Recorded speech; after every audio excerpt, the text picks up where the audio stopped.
It's August 15, 1947. You stand among a crowd in Delhi as the Union Jack is lowered for the final time. After nearly 2 centuries of domination, Britain's rule over India, the shining jewel of its empire, has come to an abrupt end. Not because of compassion, not because of moral awakening, but because Britain is broke. World War II has gutted its economy. National debt has exploded to over 200% of GDP. The treasury is empty, and without India's wealth to drain, there's no way to finance the empire anymore. Here's what few people realize. India's independence wasn't a gift. It was a financial surrender. The British Empire didn't grant freedom. It simply could no longer afford to hold on. And when India slipped away, the entire imperial system began to collapse. To understand how this empire fell, you have to go back to where it all began.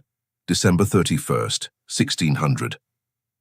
Queen Elizabeth II signs a royal charter granting a group of English merchants exclusive trading rights with lands east of Africa and west of the Pacific.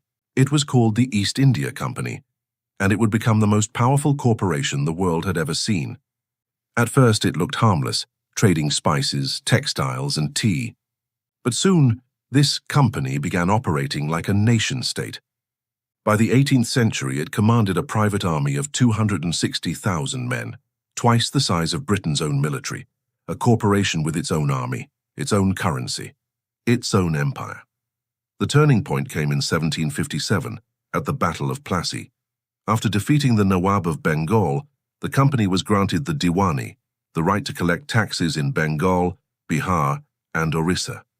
That meant control over 30 million people and one of the richest regions on earth. In just a few years, the East India Company shifted from merchant to monarch, ruling, taxing, and exploiting at will. It monopolized salt, tobacco, and opium, forcing Indian artisans to sell at prices 40% below market value. Weavers who had created some of the world's finest fabrics for generations were reduced to bonded laborers. Then came the Bengal famine of 1769-1770, when between 7 and 10 million people perished. The company offered no relief. Taxes continued as usual. They literally taxed people to death. This wasn't a failure of policy. It was policy. By 1750, India made up a quarter of global industrial output. By 1900, that number had collapsed to just 2%. Why? Because Britain didn't just conquer India, it deindustrialized it. Indian markets were flooded with British goods, sold tariff-free while Indian producers were crushed under heavy taxes. British factories bought India's raw cotton for nothing, spun it into textiles, and sold those same goods back to India. Profit guaranteed, competition destroyed. Between 1850 and 1896, textile imports from Britain soared from 5 million to 18 million. India's legendary weavers were wiped out. And between 1600 and 1871, India's GDP per capita fell from over 60% of Britain's to less than 15%. It was systematic, it was deliberate, and it made Britain rich beyond imagination. Then came the next level of corruption, the opium trade. The East India Company became the largest drug dealer in the world, forcing farmers to grow opium, which they exported to China in exchange for silver and tea. When China resisted this addiction, Britain declared war, the First Opium War of 1839-1842, and they won. Britain literally went to war to defend its right. The opium trade became Britain's second-largest source of government revenue, right behind land taxes. India had become the empire's plantation and the empire's victim. In 1857, Indian soldiers of the East India Company's own army rose in revolt. It was one of the greatest uprisings in colonial history, but Britain crushed it brutally, and then sent India the bill. The cost of suppressing the rebellion was charged entirely to Indian taxpayers. They paid for their own defeat. After that, the British Crown took direct control of India, dissolving the company but expanding its extraction. The Indian Army was reorganized, 65,000 British troops, 140,000 Indian soldiers, all funded by Indian taxes. Half of India's revenue went straight to maintaining the empire's military machine. The railways are often celebrated as Britain's great gift to India, but the truth is darker. Between 1860 and 1890, India's rail network expanded from 1,300 to 25,000 kilometers, funded by Indian debt. The contracts required that all equipment be purchased from Britain, so India borrowed the money, paid for construction, and Britain pocketed the profits. Infrastructure built to move British troops and goods, not to help Indians. Economist Dadabhai Naoroji called this the drain of wealth. He calculated that Britain extracted between $30 and $40 million from India every year, while reinvesting less than $250,000. He called it vampirism, and he was right. When wealth leaves a nation and never returns, that nation bleeds. This drain only deepened during the World Wars. By 1918, more than 1 million Indian soldiers had fought for Britain across every major front. Gallipoli, France, Mesopotamia. Over 150,000 were killed or wounded.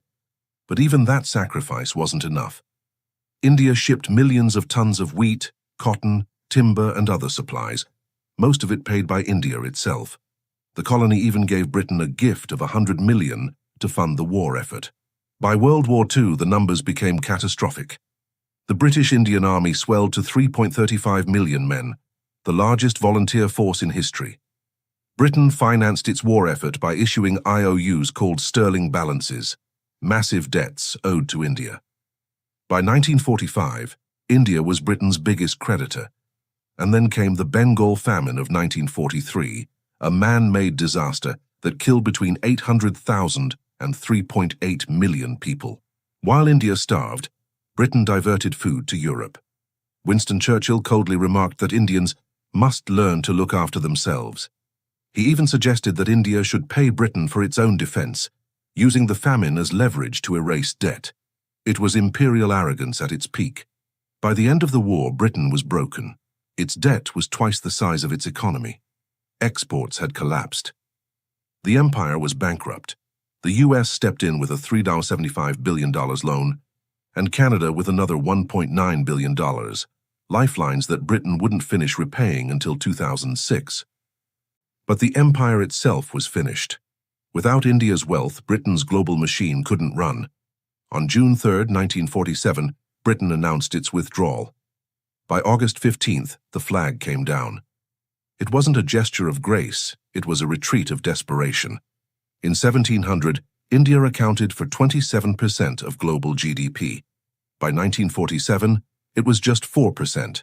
Meanwhile, Britain's share had risen from 2.9% to 9% during the height of its colonial extraction. For 200 years, Britain's rise was India's decline. When the drain stopped, so did the empire.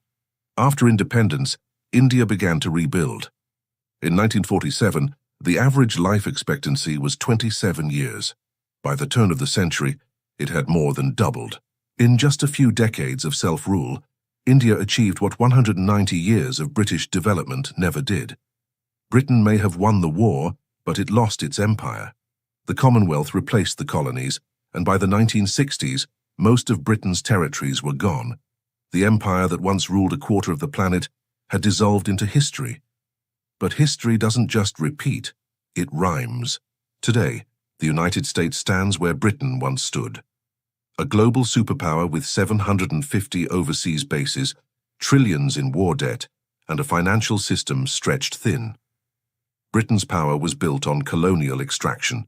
America's dominance depends on the dollar's supremacy, global trade access and military presence enforcing it. But when debt piles up and costs of empire outweigh the returns, decline begins. Just as Britain's control collapsed when India slipped away, America could face its own reckoning when the dollar loses its global grip. Britain's debt reached 200% of GDP by 1945. America's today isn't far off. History has already shown what happens next. Empires don't fall in a day, they bleed out slowly. Through arrogance, overspending, and the illusion that power lasts forever. The British Empire's trillion-dollar mistake wasn't just financial, it was moral. It was believing you can drain the world forever, without consequence. And when the bill finally came due, the sun that once never set on the British Empire set for good.